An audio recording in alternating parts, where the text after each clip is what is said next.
There's construction outside. It's overwhelmingly loud. Love life tip of the day. Kung mag-aasawa ka ng kontraktor, siguraduhin mong master siya sa foundation, hindi lang ng bahay, kundi pati ng relasyon. Kasi, kahit gaano kaganda ang design, kung mahina ang pundasyon, isang lindol lang bagsak agad, tapos na ang ilusyon. Tandaan, sa construction matibay na hollow blocks at semento ang puhunan.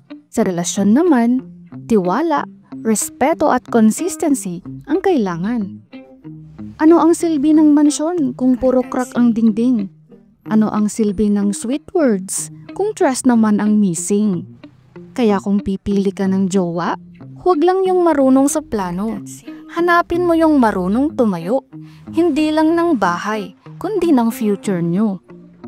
Dahil sa love life construction, tandaan mo lagi, kung matibay ang foundation, guaranteed ang forever duration.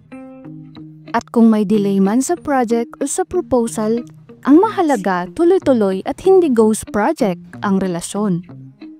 Kasi sa huli, hindi importante kung gaano karaming palamuti ang bahay o gaano karaming sweet words ang binibigay. Ang tunay na sukatan ay kung tatagal kayo sa bagyo ng buhay. So build your love like a contractor builds a home with patience, effort, and a foundation that lasts a lifetime. There's construction outside.